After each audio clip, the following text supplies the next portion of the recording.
ओम परमात्मने नमः। अब जल का भेद बतलाते हैं। ता द्विविधा, वह शीत स्पर्श वाला जल दो प्रकार का है, नित्य जल और अनित्य जल। नित्य जल का रूप बतलाते हैं कि परमाणु रूपा।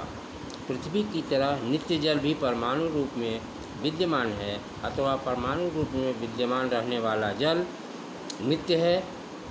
यह बात पहले भी बतलाई जा चुकी है। जिस तरह नित्य पृथ्वी परमाणु रूपा है, उसी तरह नित्य जल, नित्य तेज और नित्य वायु भी परमाणु रूप है। अर्थात पृथ्वी, जल, तेज और वायु के परमाणु होते हैं। परमाणु केवल पृथ्वी, जल, तेज और वायु के ही होते हैं। आकाश, काल, दिक्, आत्मा और मन के नहीं होते। दो परमाणु में के मिलने से द्विगुणक और तीन गुणों के मिलने से त्रिगुणक कहलाया गया। इसी तरह चार गुणों के मिलने से चतुर्गुणक क्रम से स्थूल रूप, दृश्यमान, अस्पृश्यमान, आस्वाद्यमान जल उत्पन्न होता है, अथवा जलीय भाग उत्पन्न होता है। जल का भी सूक्ष्म से सूक्ष्म जो भाग है वह परमाणु है। परमाणु को और सूक्ष्म नहीं किया जा सकता है। वह परमाणु नित्य है, अर्थात कभी भी विनाश नहीं होता। उत्पत्ति विनाश रहित वह सूक्ष्म परमाणु ही नित्य जल है। तात्पर्य यह कि परमाणु रूप जल का कभी भी विनाश नहीं होता है, अतएव उसकी उत्पत्ति भी नहीं होती है। स्थूल जल की उत्पत्ति भी होती है और विनाश भी। परमाणु रूप जल ही नित्य है। यह बतलाने के बाद अनित्य जल को बतलाते हैं कि कार्य रूपा। परमाणु के बाद जब दो परमाणुओं के संयोग होता है, तब वहाँ से लेकर के व्यवहार में आने वाला समस्त जल, जलीय भाग, वे सब अनित्य जल हैं। अनित्य जल ही हमारे प्रयोग में आता है। हमारे कार्य में आने वाला जल, जलीय भाग अनित्य ही है, अतएव यह कार्य रूप कहा गया है। अब उस कार्य रूप अनित्य जल के दो भेद हैं। उस कार्य रूप अनित्य जल के तीन भेद हैं। पृथ्वी की तरह वह भी अनित्य जल ही है। शरीर, इंद्रिय और विषय के भेद से तीन प्रकार का है। शरीर रूप जल, इंद्रिय रूप जल और विषय रूप जल। शरीर रूप अनित्य जल हम क्यों देख नहीं पाते? इस आकांक्षा की शांति के लिए मूल बतलाते हैं कि शरीरम वायुलोके, जलीय शरीर वरुण लोक में रहता है, जो कि पुराण आदि में प्रसिद्ध है। वरुण देव जल के अधिष्ठात्री देवता हैं, अधिष्ठात्री देव हैं, और वरुण लोक का विद्यमान होने के कारण जलीय शरीर अथवा शरीर रूप जल हमारे इंद्रियों के द्वारा प्रत्यक्ष नहीं हो पाता। अब इंद्रिय जल का लक्षण कहते हैं कि रस ग्राहकम, मधुर, अम्ल, लवण, कटु, कषाय और तिक्त के रूप में विद्यमान रस का ग्रहण करने वाला रसन इंद्रिय ही इंद्रिय रूप जल है।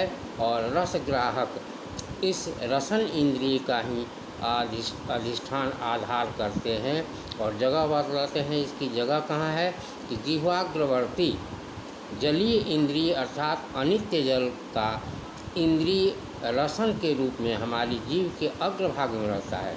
अर्थात हमारी जीव में विद्यमान रसन ही इंद्रिय रूप जल है। उस इंद्रिय के समस्त रसों का ज्ञान होता है।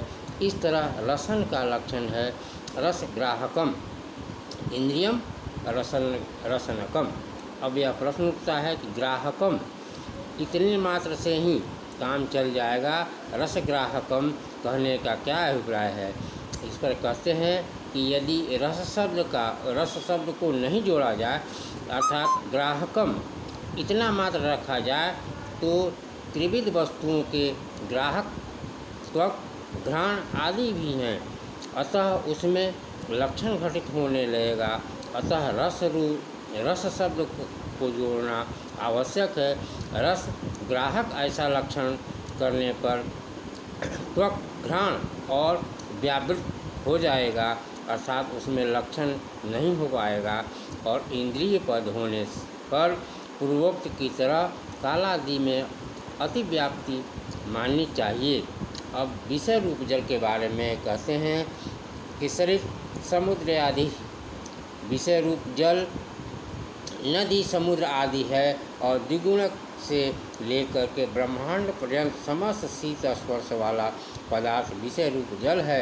अर्थात हम सामान्य जल जिसको जल मानते हैं वह जलीय पदार्थ ही भाग ही विषय जल के रूप में विद्यमान है। समुद्र आदि से आदि शब्द का अर्थ है तालाब, हिमालय, वर्षा जल की बूंदें आदि। तात्पर्य यह कि जल के अनेक स्वरूप हैं। ये सब रूप 3 वर्गों के अंतर्गत आते हैं। जल के 3 विभाग किए हैं, शरीर रूप, इंद्रिय रूप और विषय रूप जल।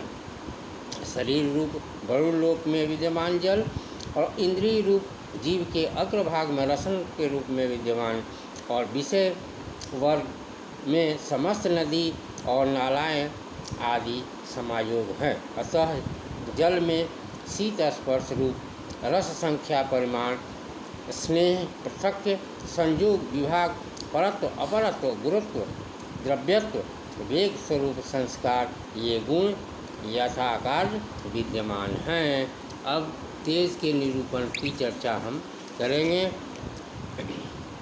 जिस द्रव्य में उष्ण स्पर्श होता है वह तेज है।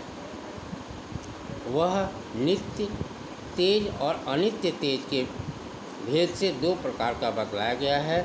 नित्य तेज परमाणु रूप में है और अनित्य तेज कार्य रूप में। अनित्य तेज शरीर, इंद्रिय और विषय के भेद से 3 प्रकार का होता है। शरीर रूप तेज शुद्ध लोक में रहता है। तेजस इंद्रिय वह है जो रूप को ग्रहण करता है और नेत्र में काले तारे पुतली की तरह अग्रभाग में रहता है। तेजस विषय भौम, दिव्य, उदर्य, अकारज के भेद से 4 प्रकार का होता है। अग्नि आदि भूमि या पार्थिव काष्ठ वस्तुओं में रहने वाला तेज भौम कहलाता है।